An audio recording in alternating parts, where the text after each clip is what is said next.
Hello everyone. I have to share something chilling that happened to me on the 4th of July. It was supposed to be a night of celebration, but it turned into a nightmare that I will never forget. Here's what happened.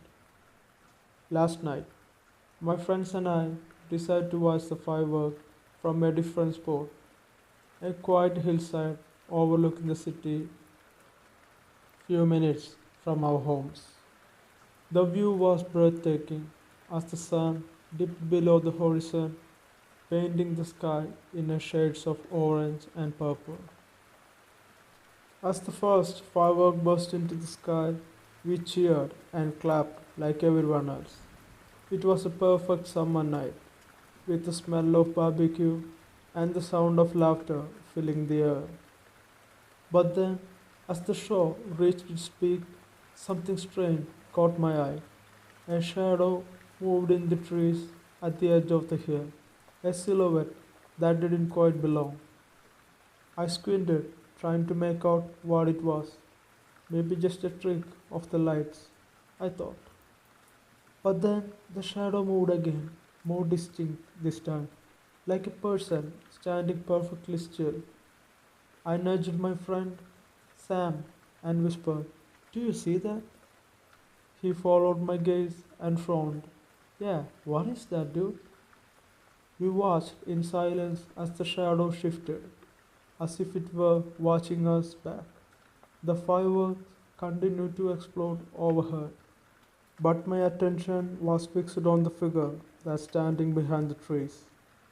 "Should we go and check?" Sam asked nervously. I hesitated, but curiosity got the better of me. "Yeah, let's go see what's behind the trees." Leaving our other friends behind, we made our way cautiously. The shadows grew deeper as we approached, and a chill ran down my spine. "Hello?" Sam called out nervously. "Is someone there?"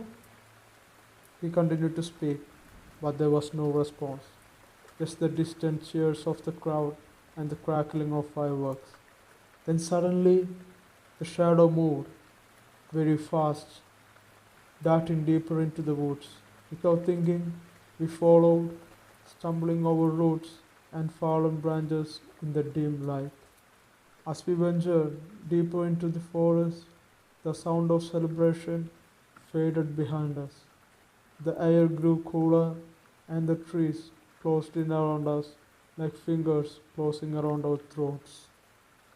"We should go back," Sam said, his voice barely audible.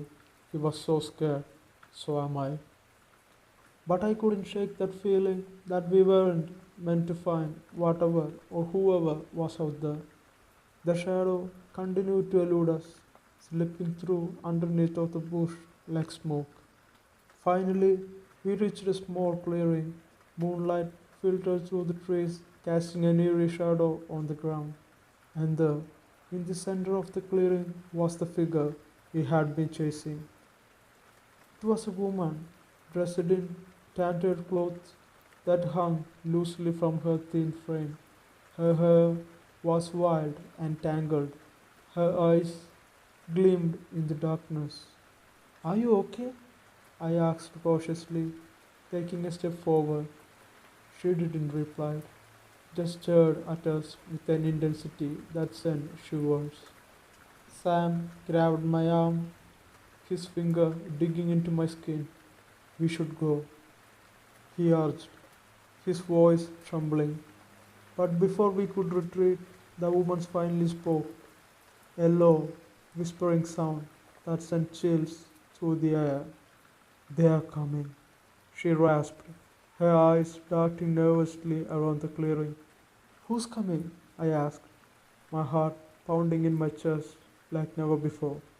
But the woman didn't answer. Instead, she turned and disappeared into the darkness, leaving us alone in the clearing with our thoughts and a lot of unanswered questions. Sam and I exchanged nervous glances. "We need to get out of here," Sam said firmly. We turned to leave, but as we did, I got a glimpse of something in the shadows, a pair of glowing eyes staring at us from the edge of the trees. Sam, I whispered, grabbing his arm. Do you see that? He looked over his shoulder and gasped. We have to go, now. We ran as fast as we could, stumbling and tripping all over the roots and rocks. The sound of our footsteps echoing through the woods, followed closely by something else, a low, menacing growl that seemed to come from all directions at once. I glanced behind us and saw the eyes moving closer and closer, their glow brightening in the darkness. Whatever it was gaining on us. Faster, Sam yelled, his voice filled with panic. Finally, we burst through the trees onto the hillside. The lights of the city spread out below us. The fireworks continued to explode overhead, but all I could think about the creature, whatever it was, had been chasing us. We didn't stop running until we reached our friends who were waiting anxiously near the edge of the hill. What happened? One of them asked, concerning filling their faces. I tried to catch my breath, my heart still racing. There was something in the woods, something that got not right.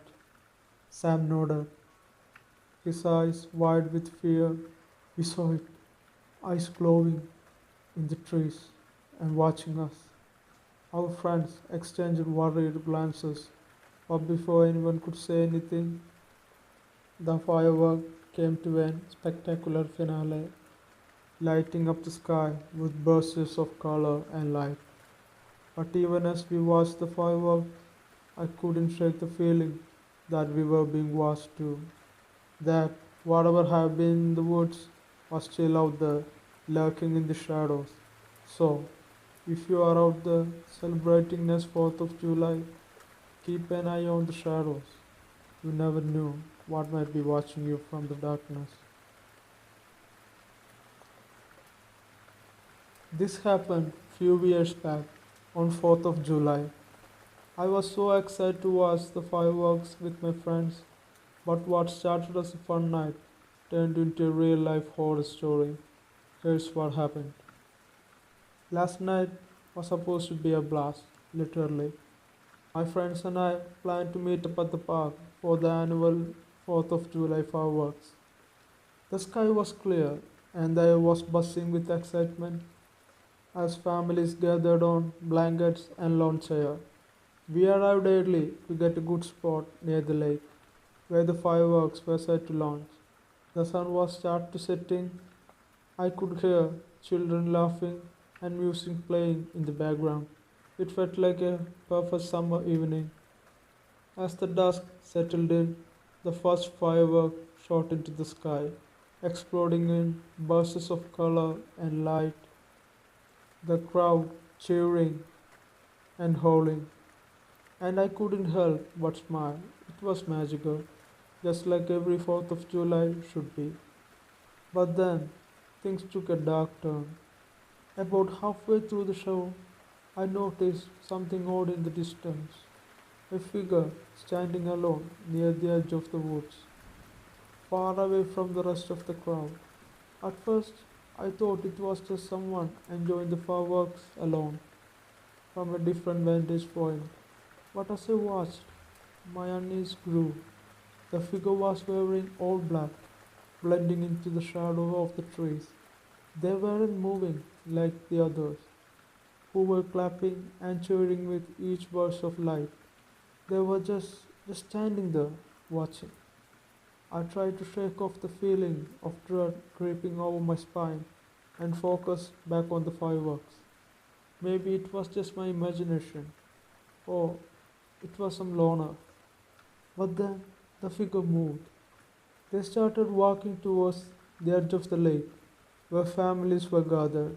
I could see now that it was a man, tall, with a hood pulled over his head. He didn't look like he was there to enjoy the show. He looked somewhat off. I nudged my friend Jess and pointed him out. She squinted into the dim light and whispered, That's weird. What are you doing out there? We watched as he walked closer to the families, his movements slow and deliberate. He didn't seem to be looking at the fireworks anymore. Instead, his gaze was fixed on the people gathered by the lake. A couple of kids ran past him, laughing and chasing each other with the sparkles. He didn't react, just kept walking toward the water. There when I noticed something glinting in his hand. A knife. My heart skipped a beat as I realized what was happening. He wasn't there to watch the fireworks. He was here for something else entirely. I grabbed Jessie's arm and whispered urgently, "We have to do something.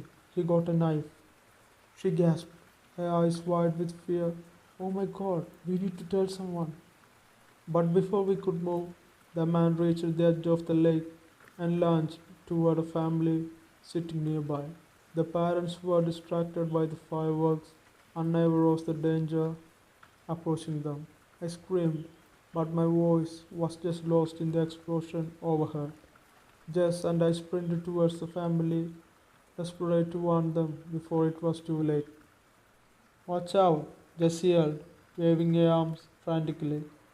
The parents looked up in confusion just as the man grabbed their child, a little girl no older than 5. She screamed, her voice piercing through the chaos of the fireworks. Panic erupted around us. People realized what was happening. Some shouted for help, while others froze in shock. Jess and I reached the family just as the man began to drag the girl toward the trees, his grip tightening around her waist. "Let her go," I yelled, adrenaline pumping through my veins. He turned towards us, his eyes wild and desperate. For a moment, I saw something in his expression: fear, confusion, maybe even regret. But then he tightened his hold on the girl and took a step back, whispering into the darkness of the woods. Without thinking, Jess and I chased after him, our hearts pounding in our chest. We couldn't let him get away with that little girl, not on the 4th of July, not never. The woods were dark and dense, the trees casting long shadows in the moonlight. Twigs snapped under our feet as we ran deeper into the forest, following the faint sound of the girl's cry. "Over there," Jessie pointed ahead, where the flicker of movement caught my eye. We pushed through a thickest of bushes and stumbled into a clearing. There, under the canopy of trees, we found the man kneeling beside the girl. She was sobbing uncontrollably, her hand wrapped around her knees. "Please," the man pleaded, his voice shaking. I didn't mean to."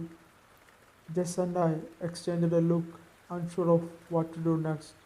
The man wasn't armed anymore, and he seemed more scared than dangerous. But he had still tried to take the girl with him, and we couldn't forget that. "Stay back," Jess whispered to me, inching closer to the man. "Hey," she said softly, "it's going to be okay. Just stay right there." The man nodded, his hands trembling as he held them in surrender. "I didn't mean to hurt her. I just need." "Why?" I blurred out, unable to hold back my anger. "Why would you do something like that?" He looked at me, tears streaming down his face. "I don't know. I am sorry. I am so sorry." Police sirens wailed in the distance, getting closer and closer with each passing second. Jess and I kept the man in the sight until they arrived, their flashlights cutting through the darkness. They took him away in handcuffs, still sobbing and mumbling apologies. The little girl was reunited with her parents, who held her tightly and whispered soothing words into her. As we walked away back to the park, the fireworks continued to light up, but the magic was gone. The celebration felt hollow, tainted by what had just happened. This 4th of July taught me that even in moments of joy and celebrations, darkness can find its way in. It's a sobering reminder to always stay vigilant, even when everything seems perfectly right. So, if you are out there tonight watching fireworks or celebrating with loved ones, please be safe. And if you see something suspicious, don't hesitate to speak up. You never know whose life you might save. The Encounter in the Woods. Hey everyone, I just had the craziest experience and I need to share it with you all. So, I was exploring behind my house in the woods that I just bought it few months ago. But I was just moved in recently. I was being in the moment, just enjoying the fresh air and the nature vibes when something really strange happened. It was a sunny afternoon and I decided to take a walk through the nearby woods. The woods looked beautiful with sunlight filtering through the leaves, creating a pattern on the ground. As I strolled deeper, the sound of bird chirping and leaves rustling filled the air, make it all so peaceful and symphony to the ears. But then I noticed something odd. There was this weird feeling in the air, like I was being watched. At first, I thought it was just my imagination playing with me, but as I kept walking, the feeling grew more stronger, and I started to get a bit more nervous. That's when I saw it, a figure standing among the trees. It was tall, slender, almost like a shadow blending into the mark of the tree. My heart started racing as I tried to make sense of what I was seeing. I called out, thinking maybe it was another person lost in the woods, just like me. But no response. I squinted, trying to get a better look, but the figure seeming to move with the shadows, make it hard to see clearly. I felt a chill run down my spine as I realized this wasn't just another person. There was something eerie about it, something that didn't quite fit. I decided to casually approach, my footstep crunching on the dry leaves. With each step, my heart pounded louder in my ears. The figure didn't move, didn't react to my presence at all. It just stood there, watching me with what felt like unseen eyes. As I got closer, I could see it more clearly. It had a strange shape, almost like a person, but not quite.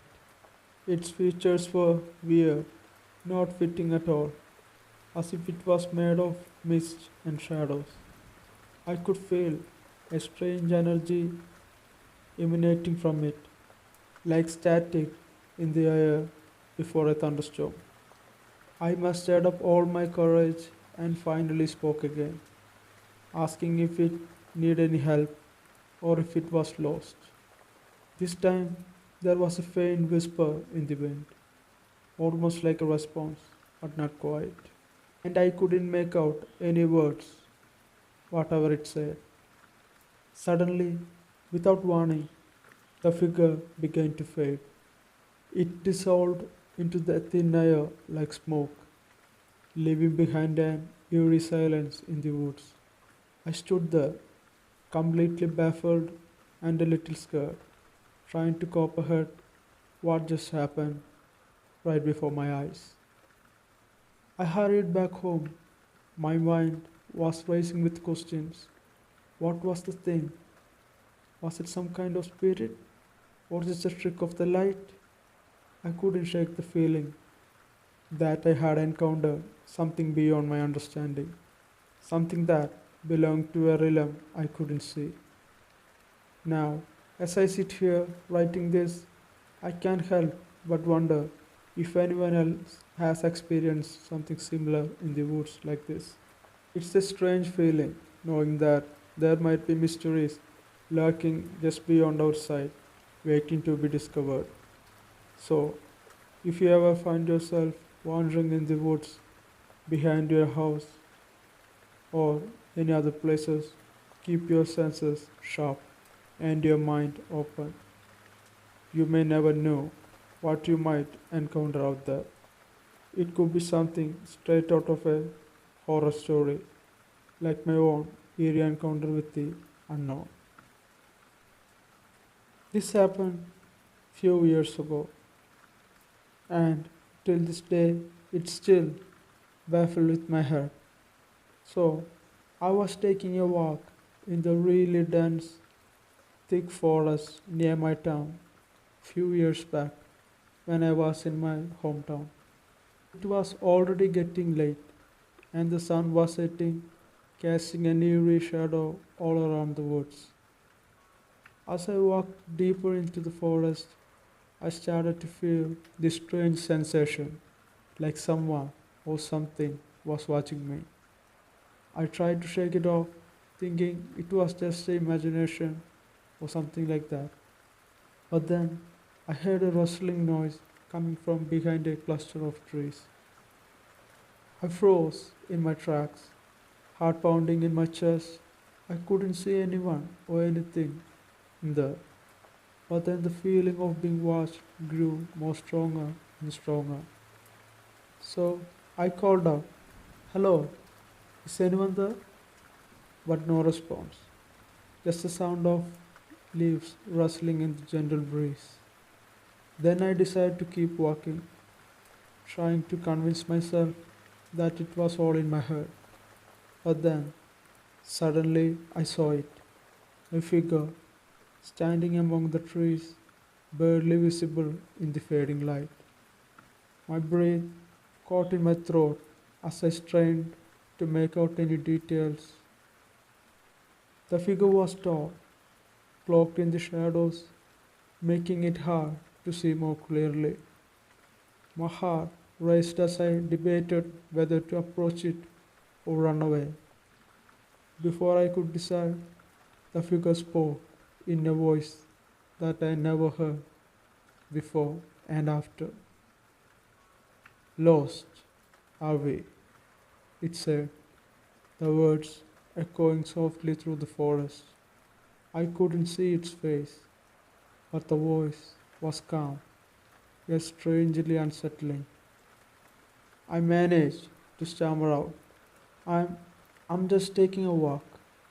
I didn't mean it to intrude." There was a long pause, and then the figure stepped forward into a patch of moonlight. What I saw made my blood run cold. Its face was obscured by a hood, but its eyes glowed faintly in the darkness. They seemed to be pierced right through me, as if searching for something.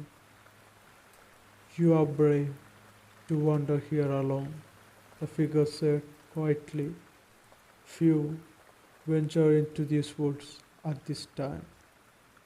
Feeling a mix of fear and curiosity, "Who are you? What are you doing out here?" I managed to ask, my voice trembling slightly. The figure smiled faintly, though it didn't reach its eyes. "But I am a wanderer," it replied cryptically. "I seek solitude and silence." I couldn't shake the feeling that there was more to this encounter than met the eye. Something about the figure's presence felt ancient and otherworldly. Before I could gather my thoughts, the figure turned and started to walk away. "Wait," I called out, suddenly desperate for answers. "What do you mean by solitude and silence? What are you?" The figure stopped and looked back at me, its expressions unreadable. I had many names throughout the time, but names matter little in the grand scheme of things, it said, now more aggressively. With that statement, the figure disappeared into the shadows, leaving me standing alone in the forest. I stood there for a very long time, trying to make sense of what just happened right in front of my eye. I was a no believer of paranormal creatures, entities, things like that. But this encounter, this was a different one that really shook me to my core. Eventually, I made my way back home, my mind racing with questions. Who was that mysterious figure? What did it want? Why did it appear to me in the middle of the forest? And why it disappeared just like that? I may never know the answer to these questions, but one thing for sure, that encounter will stay with me for a long time. It's a reminder that sometimes the most unexpected moments can happen when you least expect them. Last summer, I embarked on a camping trip with my faithful companion, Emily, in a remote national park few miles from my home. It was meant to be a bonding experience in the nature, but what we encountered on the trail would test our courage and resilience in a way I never imagined. The day began with clear skies and a sense of adventure in the air. I packed our gear carefully, a sturdy tent, sleeping bags, food for both of us, and essential for hiking. Emily, my energetic Labrador, wagged her tail enthusiastically,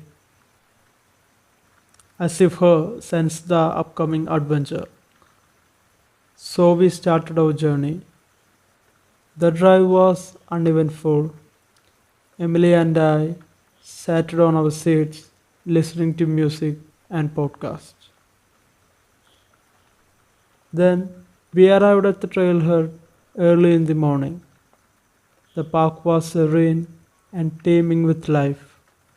Birds chirped overhead, and the scent of pine filled the crisp mountain air. Emily pounded ahead on her leash, her nose eagerly sniffing every bush and tree along the trail. The path wound through dense forests and rocky outcrops, offering a glimpse of breathtaking visuals and babbling brooks. Emily trotted beside me, occasionally stopping to investigate interesting scents or chase after a small animal that darted across our path. As we hiked deeper into the wilderness, the sound of civilization faded away, replaced by the smoothing symphony of nature, rustling leaves, distant call of wildlife, and the rush of a nearby stream. It was a perfect day for hiking, and I relished every moment spent exploring the untamed beauty around us. By mid afternoon, we had covered several miles and were nearing the destined campsite, where we planned to spend the night. The trail narrowed and climbed steadily uphill, testing our endurance but rewarding with us a panoramic view of surrounding mountains. As we rounded a bend in the trail, I noticed a peculiar sensation, a prickling at the back of my neck, as we were being watched. Emily, usually exuberant and curious, suddenly grew tense and began growling softly, her hackles raised. I scanned the wood around us, half expecting to see another hiker, perhaps a curious deer. But the forest was quiet, almost unnaturally. The hairs on back of my neck stood on end as an unsettling feeling settled over me. Emily pulled on her leash, straining toward a cluster of thick bushes beside the trail. Her growl grew louder, more urgent, as if her sensed something lurking just out of sight. I gripped her leash tightly, my heart racing with a mixture of fear and curiosity. Suddenly, a low, guttural growl echoed through the entire tree line. It was unlike any sound I ever heard before.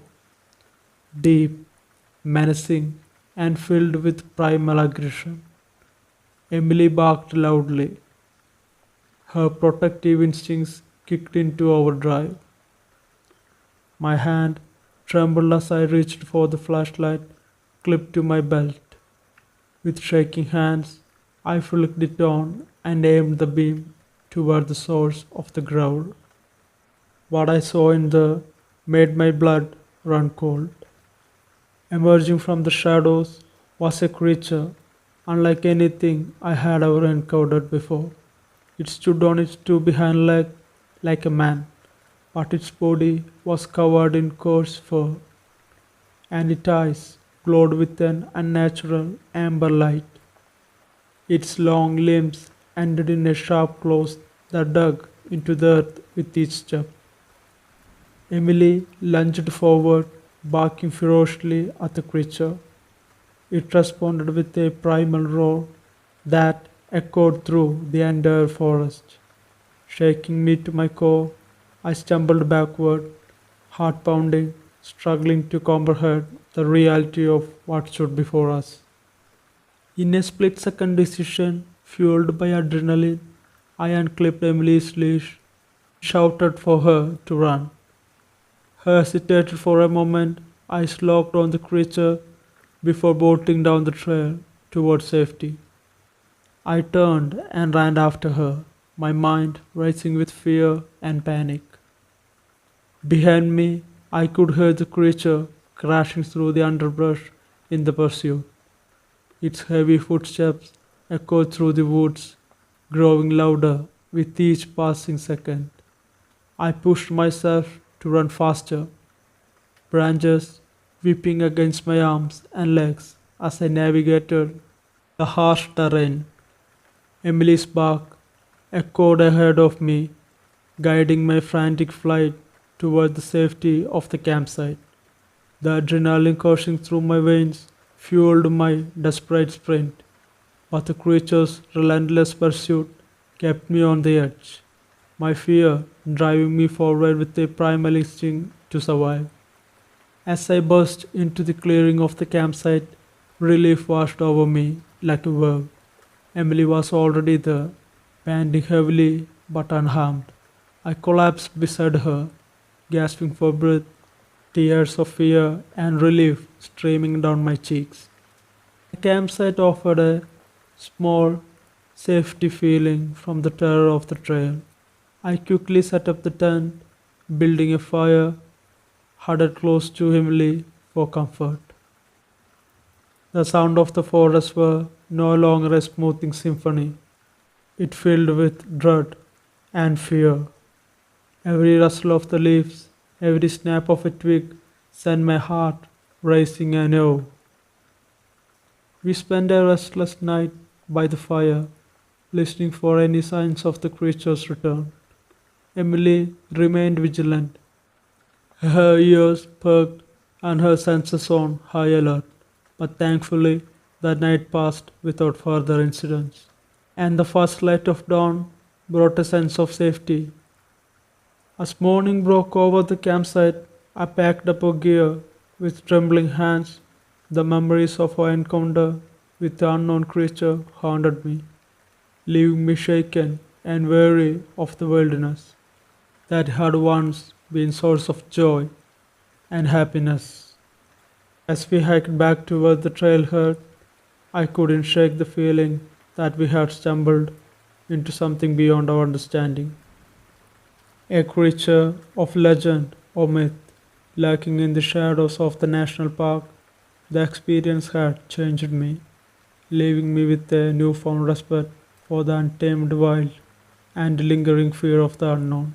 So, if you ever find yourself hiking or camping in a remote wilderness with your faithful companion or solo, be mindful of the danger that lurk beyond the familiar trail. Nature is beautiful and awe-inspiring, but it can also be unforgiving and harboring secrets that defy explanation. And remember, sometimes it's not just the wildlife you need to watch out for. There are forces in the wilderness that remain unseen, waiting for a unwitting traveler to cross their path. So be careful out there. The desert stretched out endlessly before me, a vast expanse of sand and stone under the merciless sun. I had come here seeking solitude, a chance to escape the noise and chaos of the city life. Little did I know the desert held secrets far older and darker than I could have imagined. This happened to me few years back. The decision to go on this journey came after a tired and boring month at work. I needed a break, a chance to rest my mind and reconnect with the nature. The southwest seemed like a perfect destination. Its wild beauty and rugged terrain promised a stark contrast to the urban jungle I was used to. Armed with a backpack filled with the essentials, a tent, and a map of the remoter desert trails, I set out from my rented cabin on the outskirts of small Arizona town. The sun was just beginning to rise over the horizon, casting a golden hue across the landscape as I drove deeper into the desert. The road eventually gave way to a dusty trail that wound through the rocky hills and scrubby old trees. I parked my car at the trailhead marked with a weather beaten sign, the only indication that humans had ventured this far into the wilderness. I shouldered my backpack and set off on foot, following the trail as it meandered through the narrow canyons and across dry creek beds. The silence was palpable, broken only by the occasional call of a distant bird or the whisper of the wind through the spare vegetation. Hours passed in solitude as I hiked deeper into the desert, the sun climbing higher in the sky with each step. The heat was oppressive, but I welcomed the physical exertion. It helped clear my mind of the stress and worries that had plagued me in the recent weeks. As midday approached, I found a shaded alcove beneath an overhanging rock to rest and eat a small lunch that I already packed in my backpack. The coolness of the shadow was a welcoming relief from the sun, and I took the opportunity to consult my map and plan the rest of my route. According to the map, there was a secluded canyon not far from my current location, a place known for its ancient secrets and rumored to be haunted by spirits of the past. Intrigued by the prospect of exploring such a historic site, I decided to alter my course slightly and make way toward the canyon. The trail to the canyon was rough and overgrown, evidence that few travelers venture this way. But the promise of discovering something ancient and mysterious drove me forward. My curiosity outweighing any apprehension I felt about exploring such a remote area alone.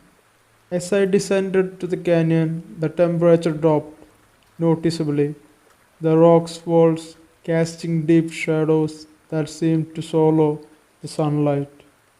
The air was thick with the scent of sagebrush and juniper, mingling with the faint aroma of dust and ancient stone.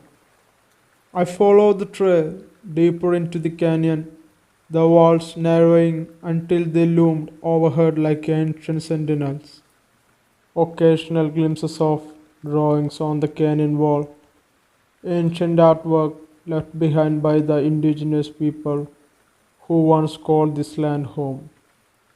Each image told a story of hunting, spiritual rituals, and the cycle of nature, life, and death.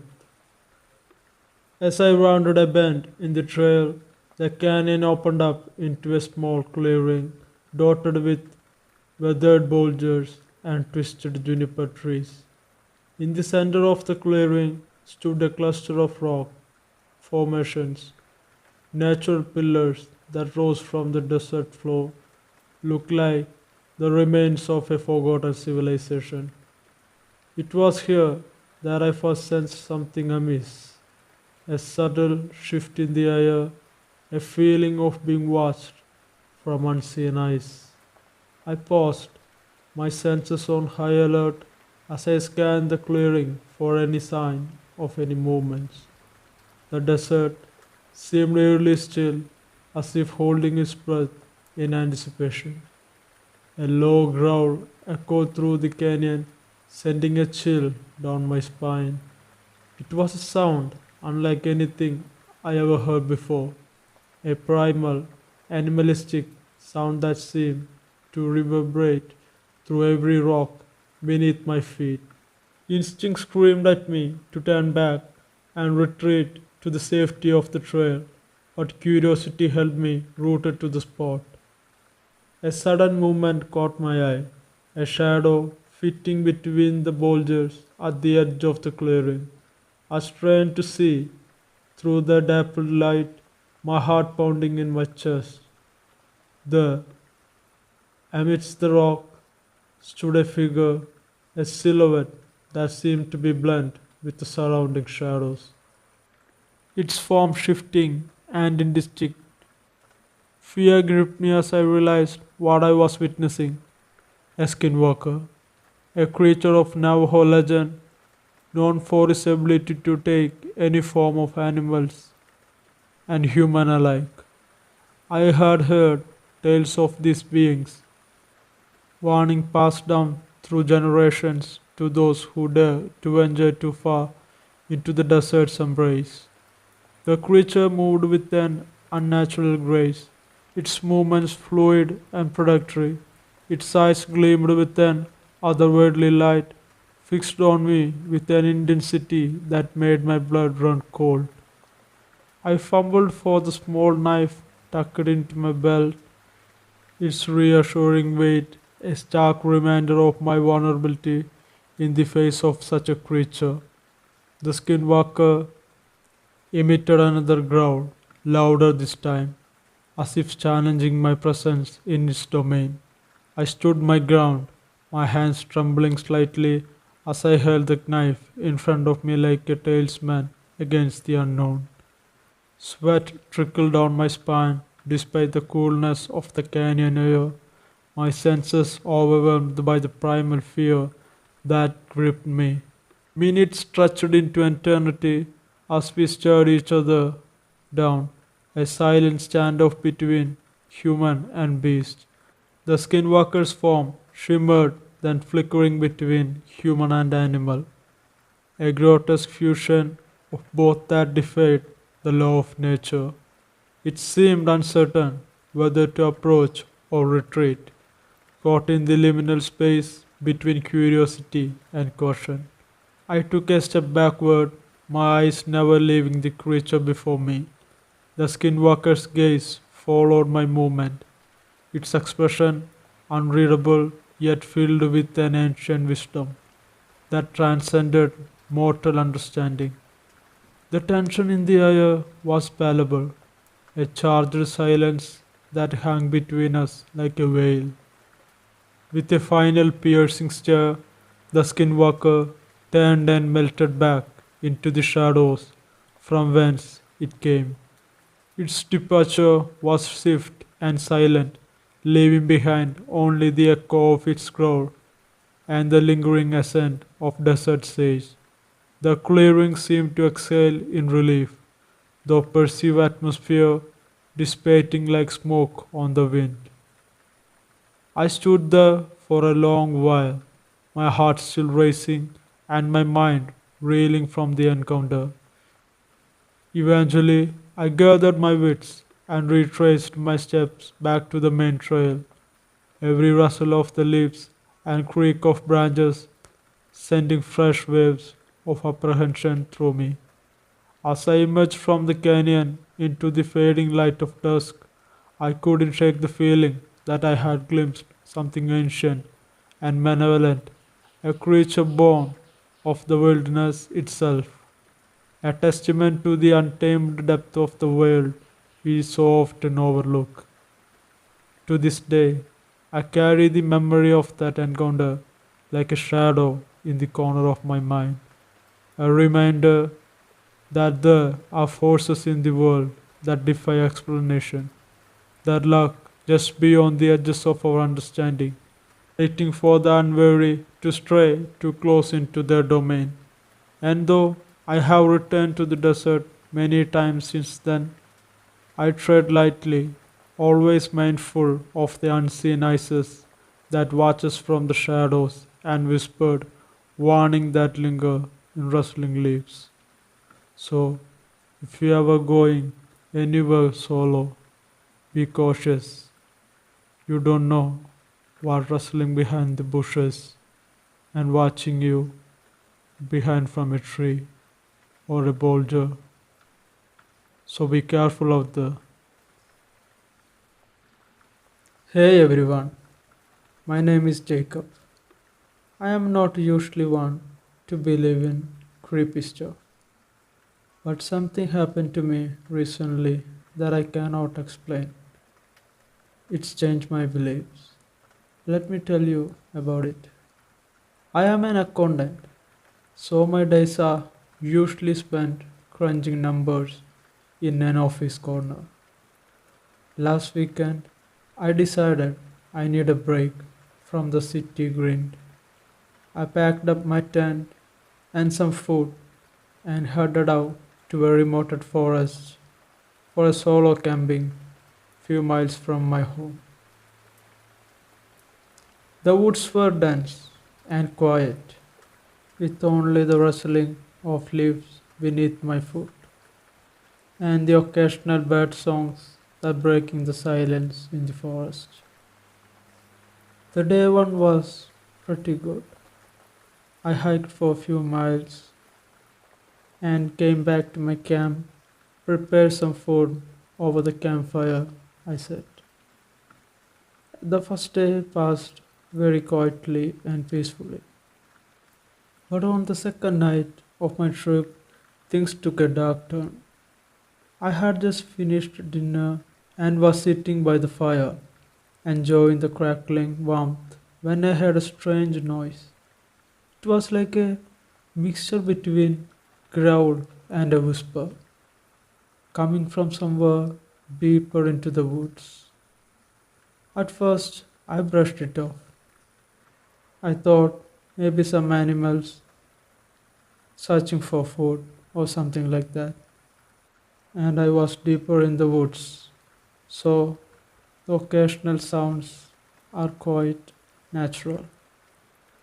But then I heard it again, closer this time. I grabbed my flashlight from my backpack and cautiously walked towards where I thought the sound was coming before. The tree seemed to close in around me, casting an eerie shadow in the moonlight. That's when I saw it, a figure, tall and immaculate, standing among the trees. Its eyes gleamed in the darkness, reflecting the light from the flashlight. My heart raced as I tried to make sense of what I was seeing before me, what was standing there, and what I was witnessing. I froze, unsure of what to do. The figure didn't move, just stared at me with those glowing eyes. Suddenly, it let out a bone chilling scream that echoed through the entire forest. It sounded inhuman, like a mixture of agony and rage. I stumbled backwards, tripping over a tree root and falling to the ground, face first. As I scrambled to get back on my feet, I heard the figure crashing through the underbrush towards me. Panic set in as I ran blindly through the forest, branches whipping against my face and thorns tearing at my clothes. I could hear it behind me, its heavy footsteps getting closer with each passing second. It's gaining on me. I ran. I ran like I did never before in my life. I didn't know how long I ran, but eventually I burst into a small clearing and collapsed on the ground. Gasping for breath, the forest was silent again, and the only sound was my ragged breathing. I waited, terrified that the figure would find me again, but the minutes passed with no sign of it. I looked around the forest, fear gripping over my heart. Eventually, I gathered enough courage to slowly make my way back to my campsite. I packed up my things as quickly as I could when I reached there and practically sprinted back to my car. The drive home was a blur, my mind racing what I had seen. Since that day, I haven't been able to shake the feeling that something supernatural happened out there in the woods. I have read about legends of Wendigo, creature from a folklore said to be cursed humans driven mad by greed or hunger. I never believed in such things before, but now I'm not so sure. I don't know what I encountered that night, and I am not sure I ever will.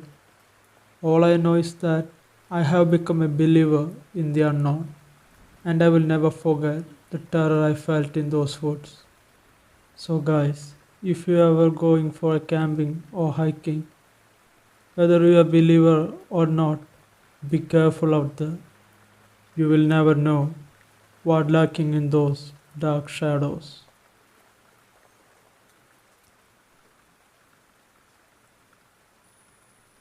Hey folks, John here.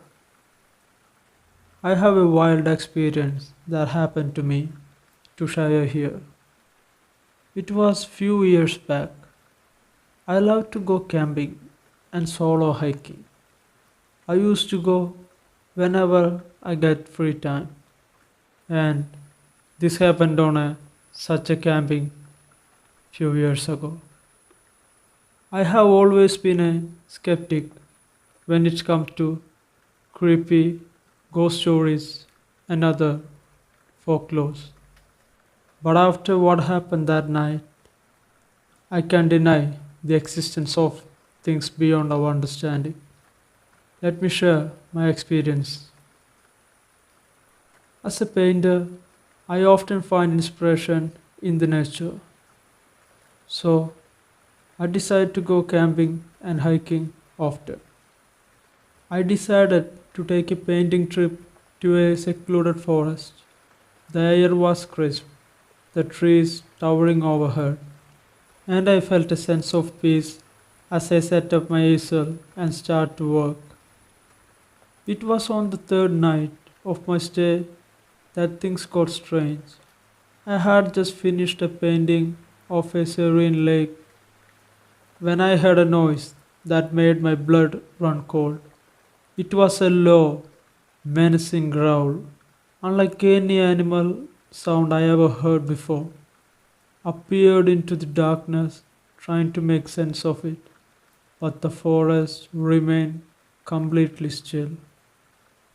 Shrugging it off as my imagination, I packed up my gear and started to head back to my campsite. That's when I heard it again, closer this time. It sent shivers down my spine, and I instinctively reached for my flashlight clipped on my belt. As I scanned the trees, I got a glimpse of movement along the trees. A tall, gowned figure standing among the shadows, its eyes glowing with an unnatural light, and I felt a chill through my bones, and I realized it was staring at me. Fear gripped me as I stumbled backwards, my heart pounding in my chest.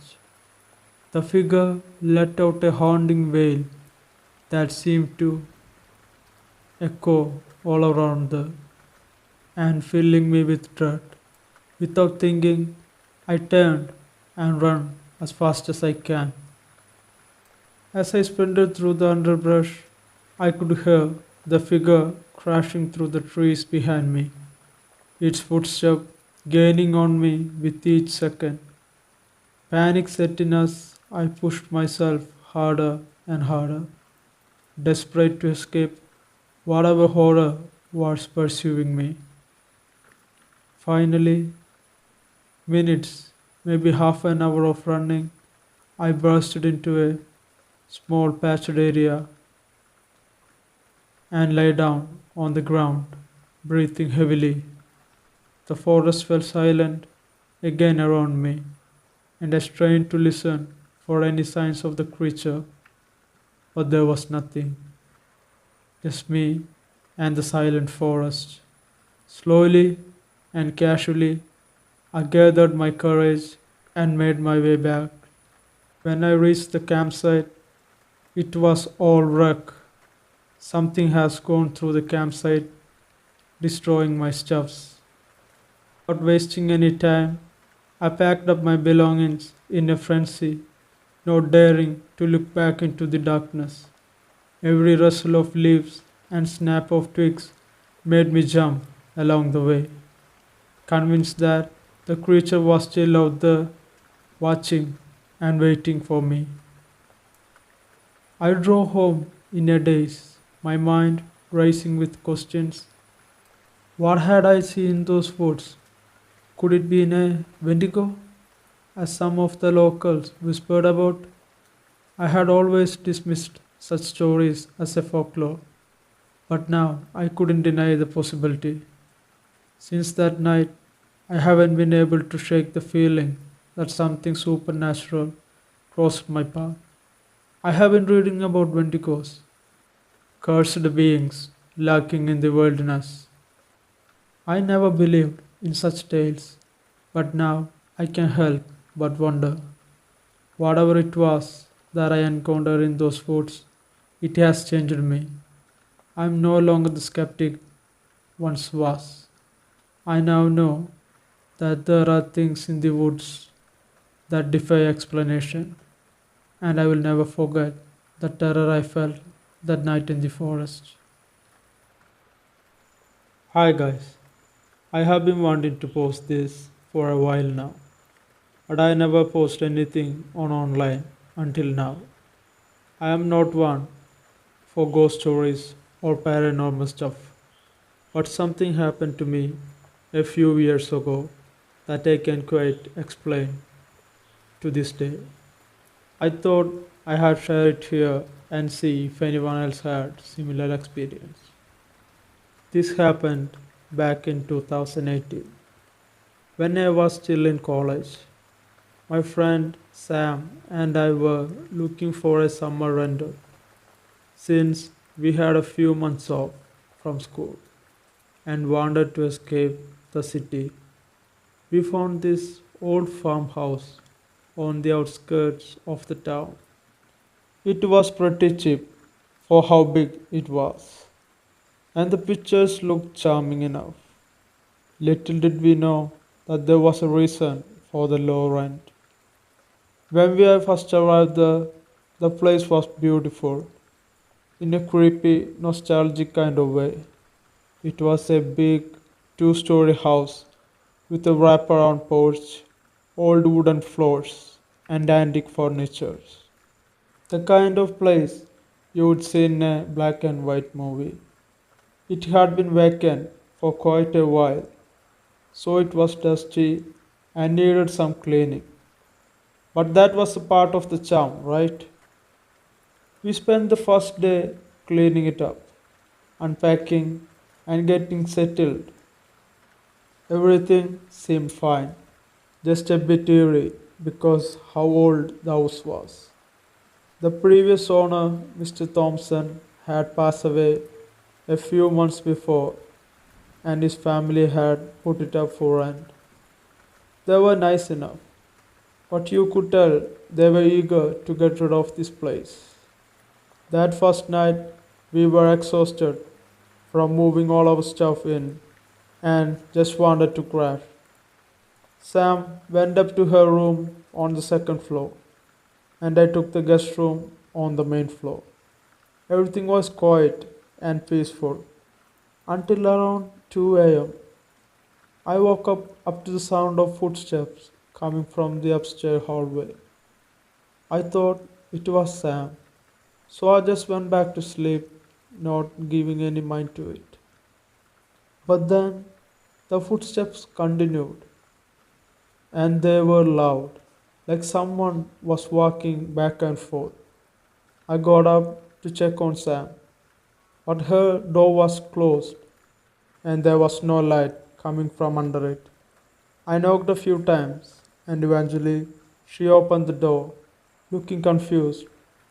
She hasn't been up, and there were no other signs of anyone being there. We went back to sleep, but neither of us slept well that night. We kept hearing those footsteps, sometimes even louder. Sometimes it got soft. It was like someone was pacing back and forth up there, but we couldn't figure out why. The next day, we talked about it and tried to rationalize it. Maybe it was just the house settling over the wind, making some noise.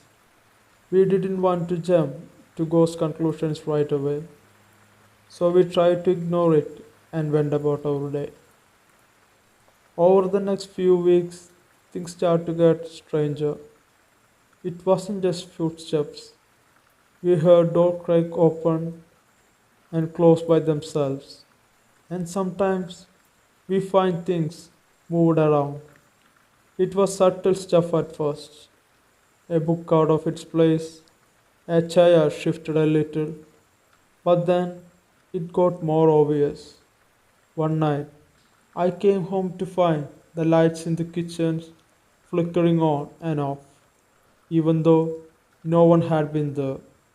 One of the creepy incidents happened when Sam and I were sitting on the porch late at night. We were chatting and laughing, trying to ignore the unease we felt about the house. We heard this soft, mournful sound like someone was crying in the distance. We both went inside to check, but there was nothing, just the usual creaks and groans of the old house. One night, things took a turn. Sam was out with her friends, and I was alone. I was in the living room watching TV when I heard a loud crash from the upstairs. It sounded like something heavy had fallen. I grabbed a flashlight and went up to check it out. I was nervous, but I told myself it was probably just something that had fallen over. When I got up to the stairs, the hallway was dark, but I could see that one of the doors was slightly open. I went down the hallway to see what had just happened, and that's when I saw it. The door to the room at the end of the hall was wide open, and the room itself was empty. I walked in and noticed that a picture frame had fallen off the wall and shattered on the floor. As I was cleaning up the mess, I felt a cold breeze blow past me. The air in the room went icy, and I started shivering. I looked around, but there was no open window or door that could explain the cold draft. I finished the cleaning as fast as I could and went back downstairs. The night I tried to sleep, but every little sound made me jump. I finally fell asleep on the couch, only to be woken up by Sam coming in the front door. She noticed that I was on the couch and asked if everything was okay. I told her what happened, and she seemed just as freaked as I was. Then we decided that it was probably time to do some research on this place. We visited the local library and dug through old newspapers and records. We found out that Mr. Thompson had lived alone for many years and that the house had a long history before him, including a fire that killed a family in the 1800s. That was unsettling to say the least, but it didn't give us many answers that we seeked for. One night, we decided to try something a little different. We set up a camera in the hallway and left a voice recorder running to see if we could capture anything by any chance. We didn't expect that much, but we were curious. The next day, when we were reviewing the footage, we were shocked. In the video, we could see a shadow figure moving across the hallway. It was hard to make out any details from the video, but it was clearly a figure that was not us. And on the audio recording, there was a faint whispering sound. We played it back several times, tried to make out what it was saying, but it was too faint to understand. After that, things seemed to be settled down a bit. The footsteps suddenly stopped, and we didn't hear any more crying or any more moving objects. It was like whatever had been there was satisfied with just making itself known and then leaving us alone. By the end of the summer, we were ready to move out. We didn't have any more major incidents, but the unease was always there.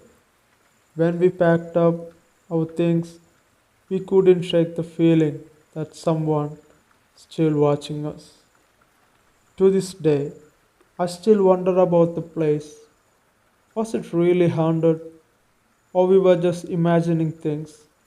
I don't know, but it was one of the creepiest experiences that happened in my life all over the year. So guys, has anyone else had similar experience in an old house or a farmhouse? I am curious to hear your stories and thoughts. Maybe I'm not alone in this. Be safe. Bye. Hi there. I want to share something that happened to me a few years ago. I'm not really sure what to make of it, but it was one of the scariest things I have ever experienced in my life so far. A few years back, my family and I went to visit my grandparents. They lived in this really old house in a really small town, and it was always give me creeps. The house was huge, with creaky floors, long hallways, and a basement that was always locked. One night, I was staying over and decided to go to the bed early. I was in the guest room on the second floor trying to fall asleep. The room was quiet except for the occasional sound of wind blowing through the old windows. I had just closed my eyes when I heard it, a soft, dragging noise coming from the hallway. At first, I thought it might be the house settling in, or it was a small animal. But then I heard it again. It sounded like something heavy was being dragged across the floor. I tried to ignore it, but it kept going on and on.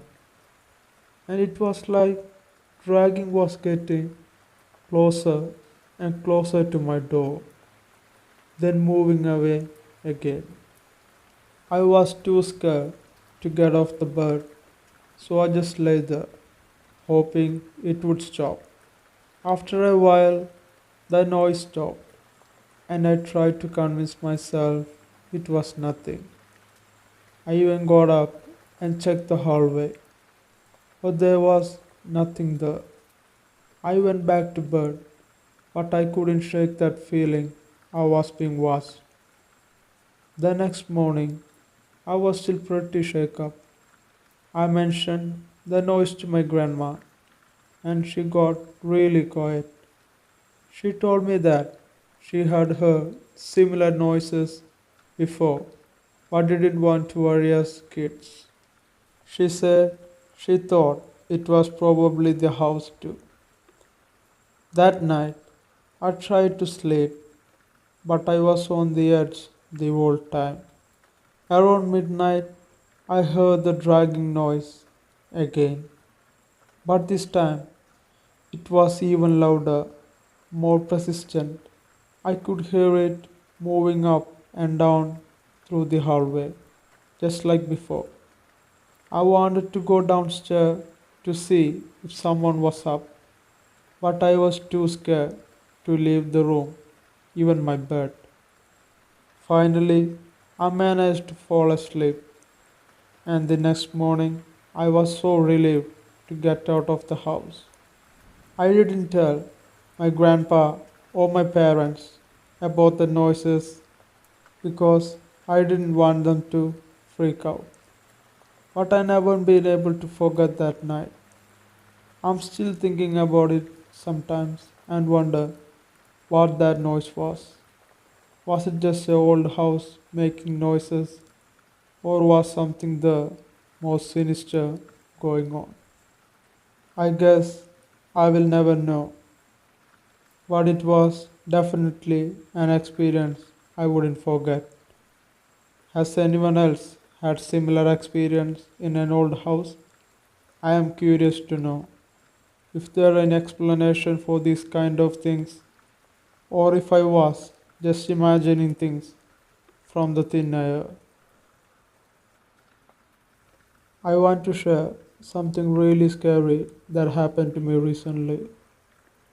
It was last Friday night, and I was just finishing up dinner with my family. The night was calm and quiet, and I remember feeling relaxed after a long week at work. Little did I know things were about to take a turn for the worse. It was around 10 p.m. when I heard a loud crash from the back of the house. At first, I thought maybe something had fallen over in the garage, but then I heard voices, muffled and urgent. My heart started racing as I realized something was wrong. I quietly got up from the dinner table and peeked out the window. The window looked towards back of the house. Suddenly, I saw two moving figures in the dark. There were two men wearing dark hoodies trying to force open the back door. My mind went blank for a moment, and then fear kicked in. I knew we were going to be robbed. I rushed back to the dining room where my wife and kids were, trying to stay calm for their sake. Call the police, I whispered to my wife urgently. She nodded, her eyes wide with fear, and she dialed 911. Meanwhile, I quickly ushered my kids into a nearby room, trying to keep them quiet and calm. My hands were shaking as I locked the door behind us. Outside, the voices were getting louder and louder. I could hear them now, shouting to each other in hushed tones. It felt like an eternity before we heard the sirens approaching. The police arrived quickly. They surrounded the house and entered cautiously, guns drawn. I felt a mix of relief and fear as I heard shouting and commotion from outside. My wife was still on the phone with the dispatcher, explaining what was happening. The kids were scared and clinging to me, asking if everything would be okay. I did my best to reassure them, but inside I was terrified too. After what seemed like forever, the police emerged from the house with two men in handcuffs. They had caught them red handed, trying to steal our valuables. I felt a rush of emotions: relief that they were caught, anger that they had invaded our home, and gratitude that we were all safe in the end. The police took statement from us and reassured us that everything would be okay now. They were incredibly professional and kind throughout the whole ordeal. I couldn't thank them enough for their quick response and bravery. As the adrenaline wore off, I realized how lucky we were. Things could have been much worse. We were shaken up and scared, but physically unharmed. The house was a mess. Drawers pulled out, cabinets open, but the damage was minimal compared to what it could have been. That night, we stayed with our friends. It took us a while to feel safe in our own home. We installed better security measures and talked to our kids about what had happened. It was a hard conversation, but an important one. Looking back, I am grateful for so many things. Grateful that we were all together when it happened. Grateful for the support of our friends and neighbors. And grateful that the police were able to catch the two guys before anyone got hurt. It's been a week now, and we were starting to move on. We were more cautious now, always double checking the logs and keeping an eye out for anything suspicious. But we were also stronger as a family, knowing that we can get through tough times together. I hope none of you ever have to experience something like this. It's terrifying and unsettling in a way I can't fully describe. But if you ever do find yourself in a similar situation, remember to stay calm, call for help, and hold your loved ones closer. And be grateful for every moment of safety and security you have.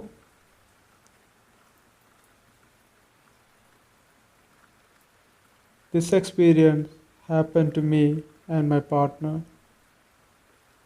It was supposed to be a fresh start for both of us, a new home in a new neighborhood.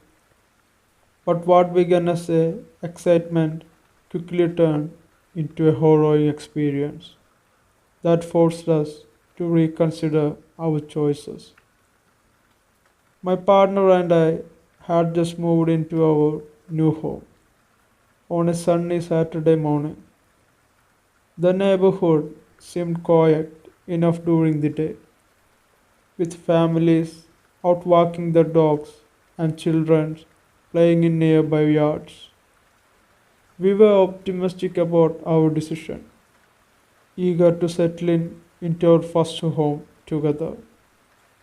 As evening approached, we started unpacking boxes and arranging furniture, lost in the excitement of making our new home feel like our own.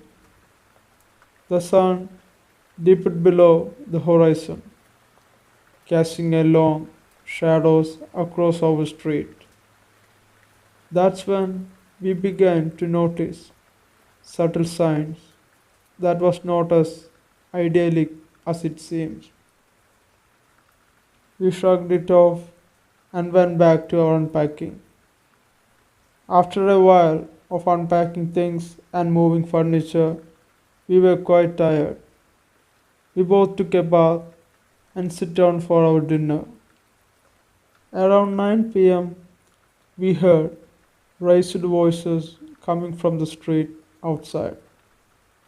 Curious, we peeked through the curtains to see a group of young adults gathered on the sidewalk, arguing loudly. They seemed too agitated, gesturing, angry at each other before disappearing into the darkness. We exchanged uneasy glances but reassured each other that every neighborhood had its downsides. It was probably just a misunderstanding. We reasoned with that. We continued our dinner. After that, we returned to unpacking our things, hoping that commotion was an isolated incident. But our hopes were shattered later that night. Around midnight, we were jolted awake by the sound of breaking glasses. My partner and I shot upright in the bed, hearts pounding with fear. We listened intently, straining to hear any further noises from outside. Seconds stretched into minutes of tense silence before the sound of footsteps crunching on the gravel reached our ears. Panic surged through us. We realized someone was outside our house, moving stealthily. We lay frozen in our bed, daring to breathe. Suddenly, our bedroom door cracked open slowly. My partner stifled a gasp as a shadow figure stepped into the room. Adrenaline surged through me as I reached for the bedside lamp, ready to defend ourselves. But before I could react, a voice spoke out in a low, menacing tone. Stay quiet, and no one gets hurt. The intruder hissed, their voice rough and unfamiliar. My partner clutched my arm tightly, tears veiling her eyes. We exchanged a look of terror, silently communicating our shared dread. The intruder moved closer, their presence looming over us like a dark cloud. They demanded money and other valuables, their words laced with menace. My mind raced with fear and confusion.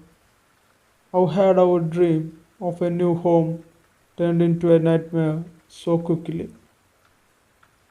With trembling hands, I managed to reach for my phone, hoping to call for some help. But the intruder saw my movement and lunged forward, snatching the phone from my grasp. They warned us against any further attempt to resist, their threats chilling us to the bone. For what felt like an eternity, we complied with their demands, handing over whatever valuables we had. The intruder moved swiftly and methodically, ransacking our belongings in search of more and more. Each passing moment felt like an eternity. Our sense of security shattered beyond any repairing. Finally, the intruder fled into the night, leaving us shaken and vulnerable. We huddled together in the darkness, the weight of what had just happened sinking. My partner trembled in my arms, her breathing coming in shallow gasps. We called the police immediately, our voices trembling as we recounted the terrifying incident. Officers arrived swiftly, their presence a reassuring beacon in our hour of need. They listened attentively, taking statements and assessing the scene for any evidence. In the days that followed, we struggled to come to terms with what had just happened. Our once promising new home now felt tainted by fear and uncertainty. We couldn't shake the feeling of being violated. Our sense of safety shattered. Neighbors offered sympathetic nods and murmured assurance, sharing their own concern about the neighborhood's decline. It became clear that our experience was not an isolated one, but part of a larger pattern of crime and unrest in the area. With heavy hearts, my partner and I made the difficult decision to move out. We couldn't bear the thought of living in constant fear, always looking over our shoulders. Our dream of a fresh start had been shattered, replaced by a deep seated unease. As we packed our belongings and said goodbye to the house in that troubled neighborhood, we vowed never to forget the lesson we learned. Safety and security are not to be taken for granted. Sometimes the best choice is to listen to our instincts and prioritize our well being above all other things. I need to get something off my chest, and this is the only place I can think to share it. I know it's going to sound crazy, but it happened to me, and I can shake the fear from that night.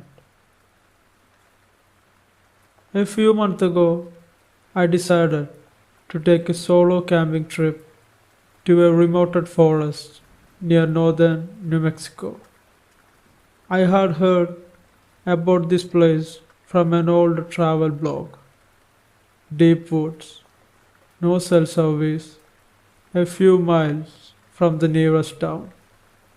It sounded like the perfect escape from the daily grind and a great opportunity for some solo reflection.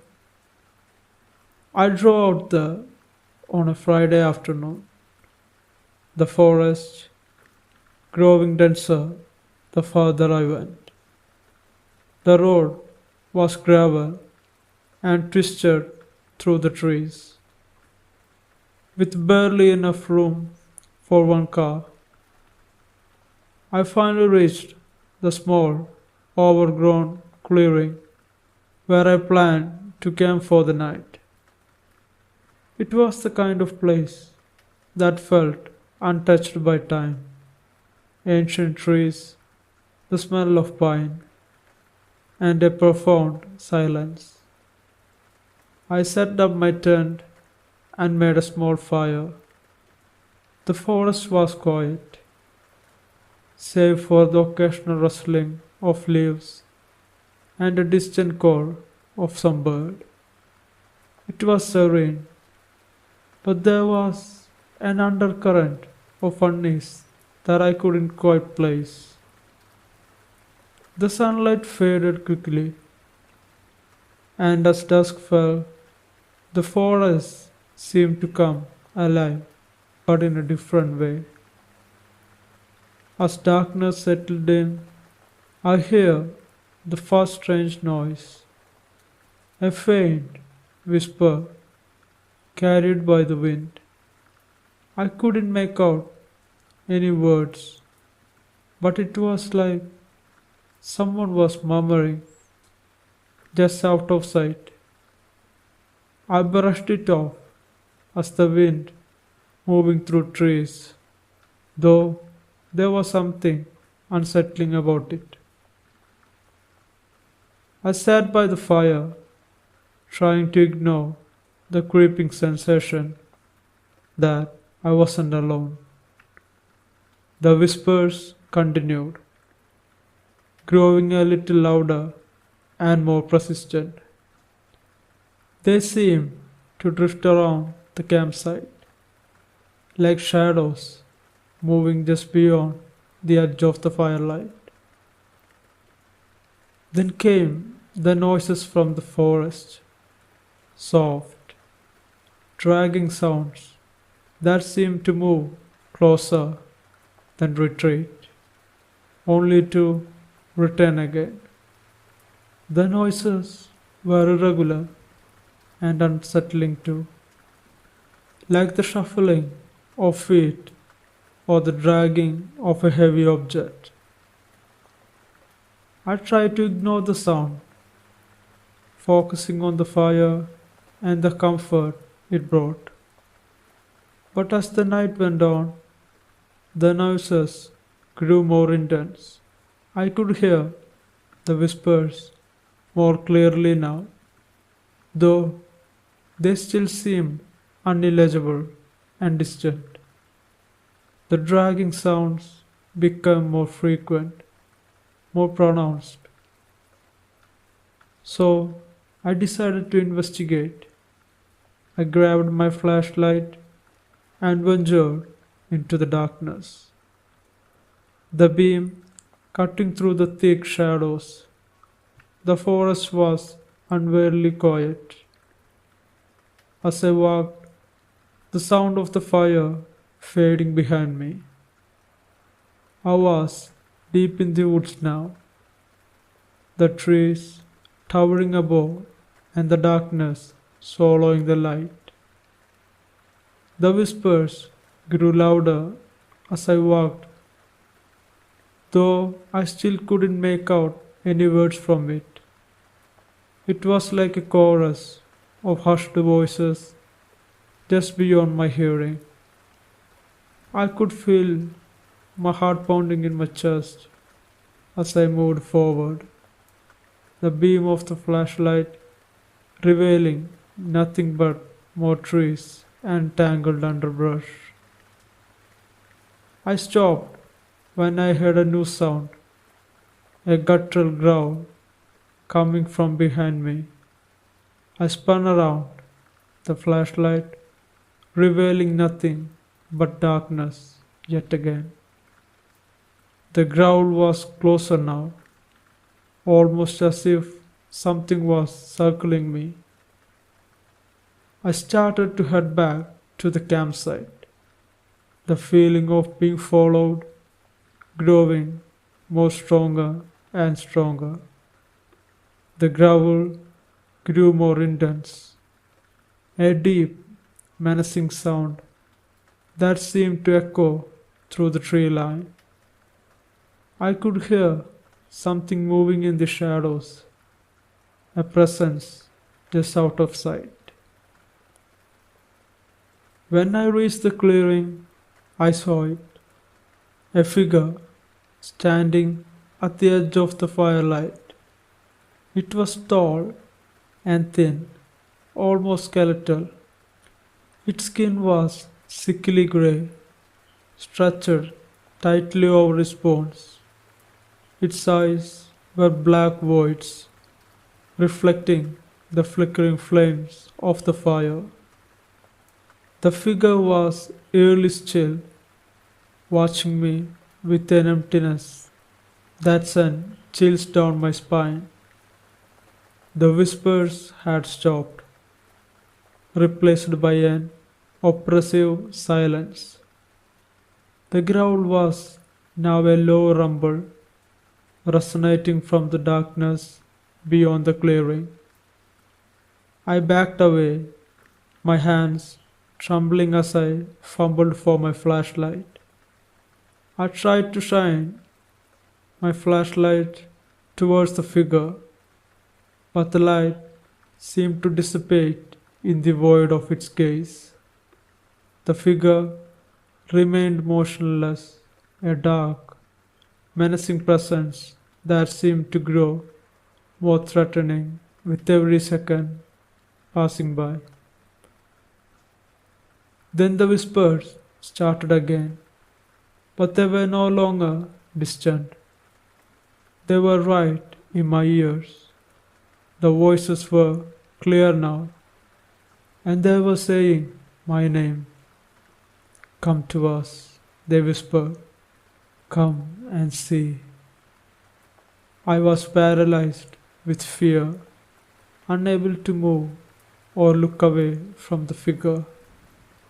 The whispers grew more distant, filling my mind with a cold, desperate urge to follow them into the darkness. I snapped out and turned to run. Then I stumbling over the uneven ground as I made my way back to the campsite. I could hear the figure following me, moving silently through the forest. The growl was louder now, more aggressive, and the whispers became a distorted voices. When I reached the campsite, I threw myself into the tent, pulling the flap shut and zipping it as quickly as I could. The figure was still outside, its presence a looming threat just beyond the fabric of the tent. The growling and whispering continued outside, growing louder and more frantic as the night went on. I huddled in the corner of the tent, tried to ignore the sounds and convince myself that I was safe in my tent. The noises eventually faded. The growl became a distant rumble, and the whispers dying down to a faint murmur. I stayed in the tent, terrified to move or make a sound, until the first light of dawn crept through the fabric. When morning came, the forest was still and silent. I emerged from the tent to find that clearing was empty. The figure was gone, and the forest was eerily calm. I packed up my gear as quickly as I could, my hands shaking with every moment. I left the forest and drove back to the town, not daring to look back at the dark woods as I left. The memories of that night has haunted me ever since, and I still hear those whispers in my dreams. What I encountered might have been a skinwalker, an entity from Native American folklore that uses its malevolence to lure and terrorize. The descriptions I read matched what I experienced: the whispers, the growling, the dark presence.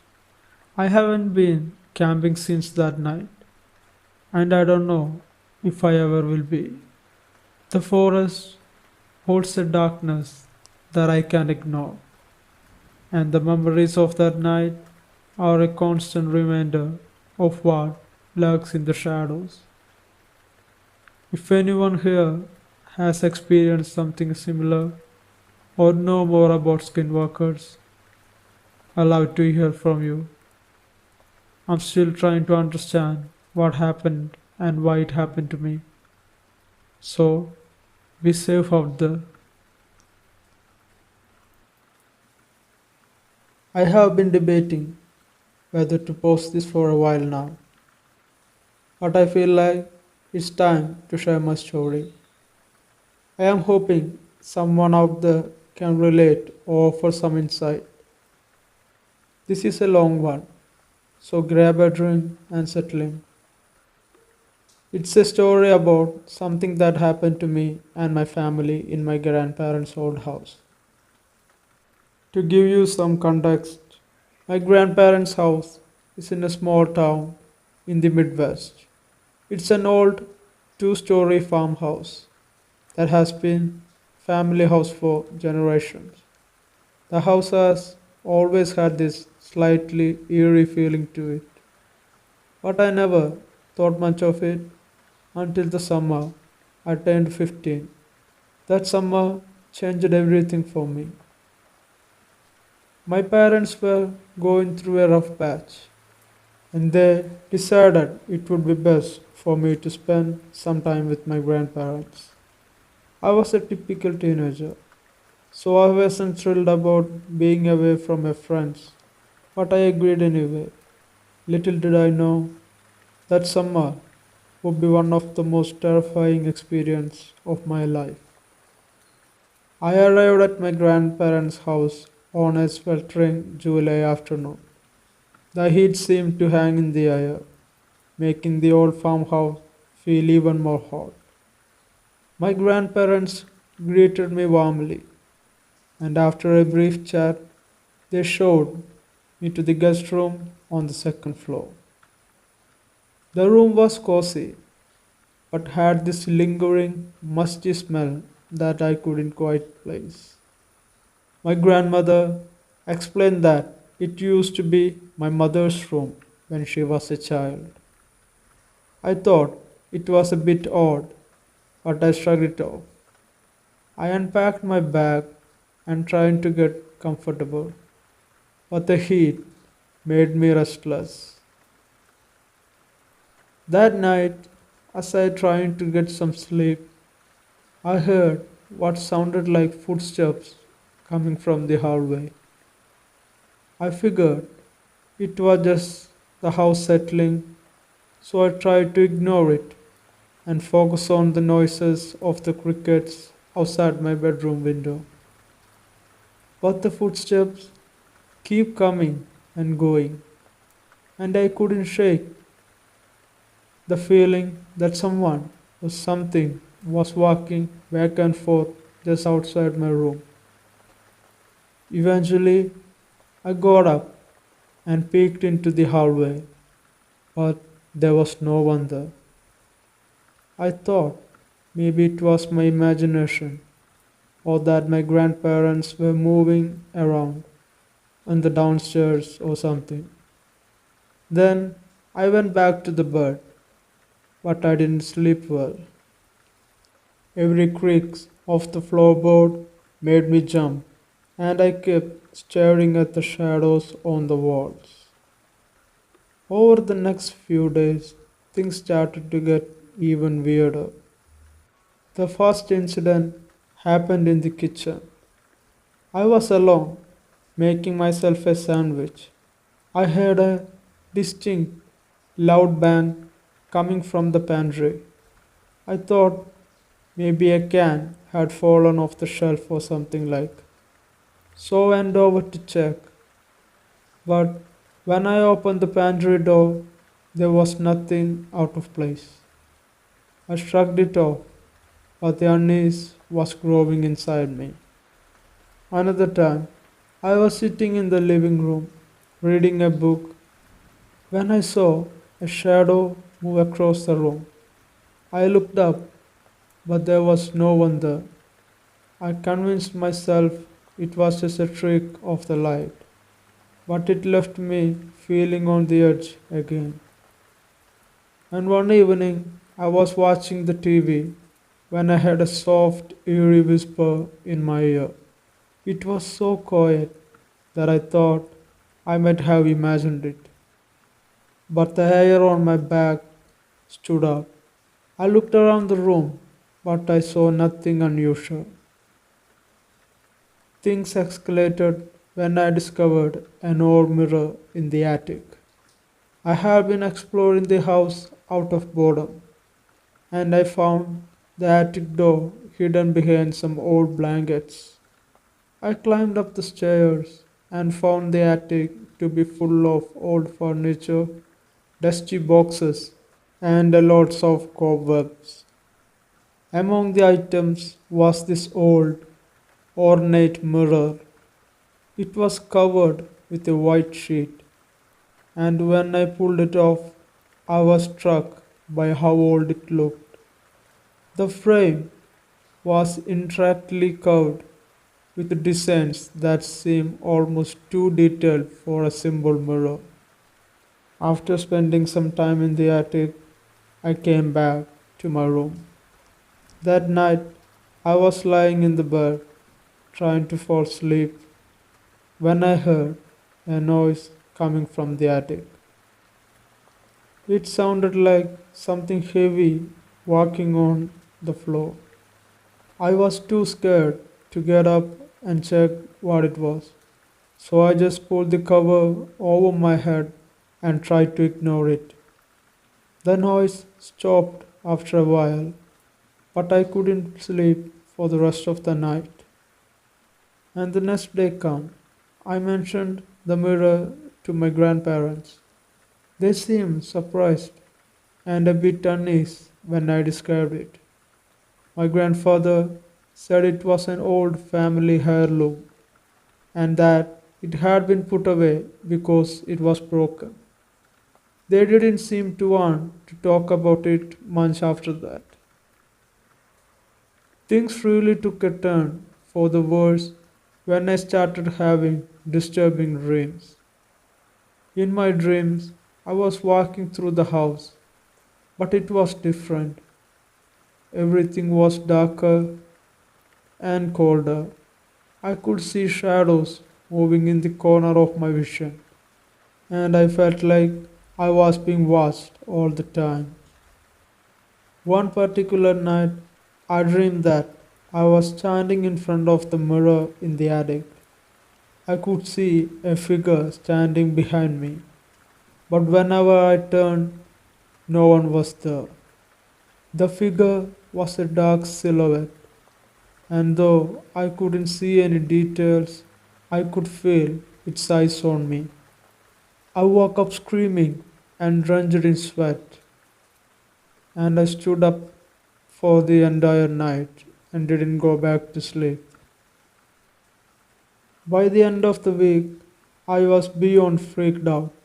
I was having trouble sleeping, and the constant feeling of being watched was wearing me down. The final straw came one night when I was lying in my bed, trying to fall asleep again, and I heard a loud bang coming from the attic. This time, I couldn't ignore it, so I grabbed a flashlight and slowly made my way up to the attic. My heart was pounding as I reached the top of the stairs. I looked around, but nothing seemed out of place. The mirror was still there, covered by the white sheet. I was about to turn back when I noticed something odd. The sheet was moving slightly, as if something was underneath it. I reached out to pull it away, but before I could, I heard a low growl coming from behind me. I spun around, but there was nothing there. My flashlight flickered, and I could see the shadows in the corner of the attic stretching and shifting. I ran down the stairs and out of the attic as fast as I could. That night, I packed up my things and told my grandparents I want to go home. I couldn't stand another minute in the old house. My grandmother looked at me with a mix of sadness and relief, and she didn't ask any questions about why I'm leaving early. My grandfather drove me back to my parents' house then the next morning. Since then, I haven't been back to that house. I heard from my parents that my grandparents eventually decided to move out from the old farmhouse. They say they couldn't stand living there anymore, but they never went into the details about why. I don't know if it was the house itself or something else, but my experience there was more than just creepy and scary. It was downright terrifying. I'm still not sure what I encountered, but it felt very real to me. I'm sharing this story because I know it sounds crazy, but it's really happened to me. I'm hoping someone out there might have a similar experience or might have some explanation for what I went through. Hope you guys like this video. If you did, please consider subscribing to this channel and enable the bell icon so you don't miss new uploads. And also check out other videos in this channel too. Like them and share them. And if you have any suggestions or any improvements I need to make in this channel, please post them in the comment section.